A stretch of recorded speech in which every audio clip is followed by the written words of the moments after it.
Well, I want to extend the warmest greetings to my good friend, President Napolitano, on a return visit to the White House. I think it's entirely appropriate the day after Valentine's Day, since we know that St. Valentine's was associated with Italy, that we have a chance to express our love for the Italian people and my high regard for President Napolitano. He has been an extraordinary leader, not just in Italy, but also in Europe. We've had occasion to meet many times in which we have expressed again and again the importance of the transatlantic relationship and the deep and abiding friendship and connection and bond between the Italian people and the American people. And obviously, we constantly talk about the extraordinary connection that derives from the tradition of Italian Americans making enormous contributions to the United States. President Napolitano has been so gracious in talking about his memories of the role that America played in liberating Europe and instituting the kinds of democratic practices and traditions that have served both sides of the Atlantic so well for so many years. I want to thank the people of Italy for their enormous contributions to the NATO alliance. Italy is one of our biggest contributors in Afghanistan and makes enormous sacrifices. They welcome and host our troops on Italian soil. The economic bonds between our two countries are very significant. And in all this, President Napolitano has shown himself to be a visionary leader who has helped to guide and steer Europe towards greater unification, but always with a strong transatlantic relationship in mind. The last point I would make is that President Napolitano has also just been a good personal friend, tremendous host to my family when they visited Italy. You should know, Mr. President, that one of the few things that my daughters asked me after I was reelected was, does this mean we can go back to Italy again? So I confirmed to them that any excuse we can find to visit Italy, we shall return, hopefully.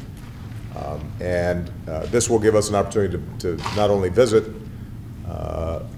but also to talk about some important issues, including the world economy. I will announce at the State of the Union this week my interest and intention in pursuing a U.S. European Union free trade agreement, which I know is something of great interest to the President. I'll be interested in hearing from him how he anticipates the elections and government formation in Italy and what implications that has for the larger European project.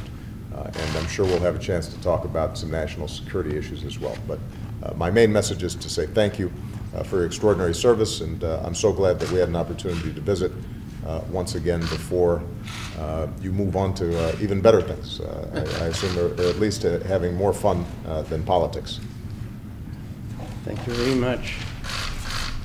I don't need to say how deeply touched I am by the generous appreciation we just heard of my long public service in the interest of Italy, of our alliance, of our common cause. And I am grateful to President Obama for inviting me to pay a farewell visit at the White House and for giving me the opportunity of an exchange of ideas before I conclude my presidential mandate. I am sure that we'll be able today to express a common sense of confidence in the future of Italy and of US-Italy relations, more generally speaking, in the future of our joint commitment to advance global peace, democracy, and human rights.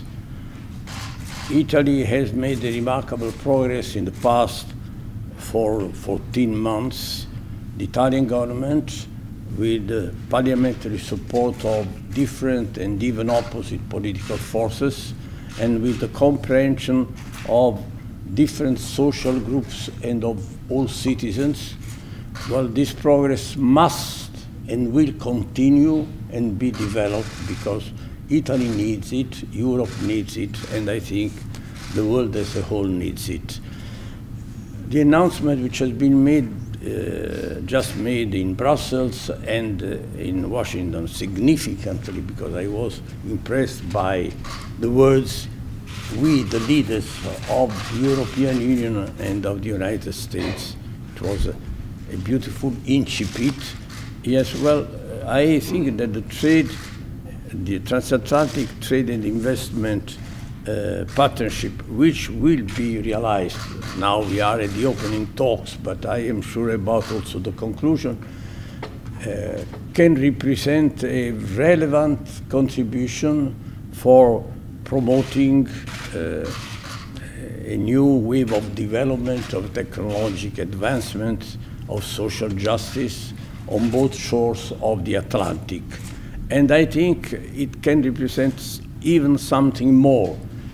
That is to say, a new historic stage in relations between Europe and the United States, not only economically, but also from a political and moral point of view.